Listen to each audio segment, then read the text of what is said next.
അസ്സലാമു അലൈക്കും വറഹ്മത്തുള്ളാഹി. സൂറത്തു അങ്കബൂത്തിലെ 60-ാമത്തെ ആയത്ത് നമ്മളെയൊക്കെ വല്ലാതെ ചിന്തിപ്പിക്കുന്നൊരായത്താണ്.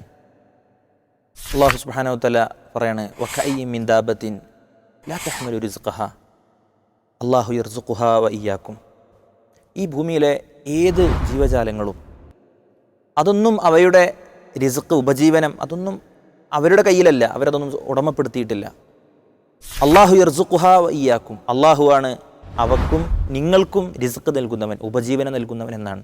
കൊടാനക്കോടി പക്ഷികളും മൃഗങ്ങളുമൊക്കെ രാവിലെ കൂട് വിട്ടിറങ്ങുമ്പോൾ അവർക്കൊരു പ്രത്യേക ലക്ഷ്യമൊന്നുമില്ല അല്ലേ. നമ്മളെപ്പോലെ ബാങ്ക് ബാലൻസോ അല്ലെങ്കിൽ ഭയങ്കര പ്ലാനിങ്ങോ ജോലിയോ അജണ്ടകളോ ഒന്നുമില്ലാതെ രാവിലെ വെറും വയറ്റിൽ പുറത്തിറങ്ങുന്ന അവരൊക്കെ വളരെ സമാധാനത്തോടുകൂടെ തിരിച്ചിങ്ങോട്ട് വരികയാണ്. എങ്ങോട്ടാണ്?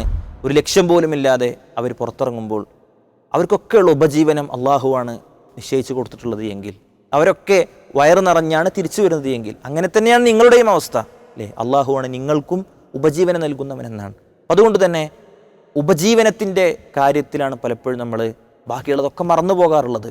നമ്മൾ എടുക്കേണ്ട പണിയെടുത്ത് നമ്മൾ നമ്മുടെ ഉപജീവനത്തിന് വേണ്ട കാര്യങ്ങൾ ചെയ്യുക. പക്ഷേ അള്ളാഹുവിനെ മറന്നുകൊണ്ടാണ് പലപ്പോഴും ആളുകൾ ഇങ്ങനെ അതിൻ്റെ പേരിൽ പടച്ചവനെ പോലും മറക്കുന്നൊരു സാഹചര്യം നമ്മൾക്കുണ്ടാകാറുണ്ട്. നമ്മൾ ഭയങ്കര തിരക്കിലാണ്, അതിൻ്റെ പിന്നാലെ മാത്രം ദുന്യവിയായ ജീവിതത്തിൻ്റെ പുറകെ മാത്രം സഞ്ചരിച്ചുകൊണ്ട് നമ്മൾ പലപ്പോഴും അള്ളാഹുവിനെ മറക്കുന്നു. പക്ഷേ ഇതാരാണ് നമ്മൾക്ക് നൽകുന്നത്? അള്ളാഹുവാണ് അല്ലേ. ആരാണ് നമ്മൾക്ക് ഉപജീവനം നൽകുന്നത്? അള്ളാഹുവാണ്. ആ ഒരു ബോധമാണ് നമ്മൾക്കുണ്ടാകേണ്ടത്. അതുകൊണ്ട് തന്നെ അത് തിരിച്ചറിഞ്ഞവൻ അവന് അള്ളാഹുവിലേക്ക് അടുക്കാനും അള്ളാഹുവിനെ മനസ്സിലാക്കാനും അവന് ശുക്ർ ചെയ്യാനും സാധിക്കും. എവിടെയാണ് നമ്മളുള്ളത് എന്ന് നമ്മൾ ഉറപ്പുവരുത്തുക. അള്ളാഹു അനുഗ്രഹിക്കുമാറാവട്ടെ.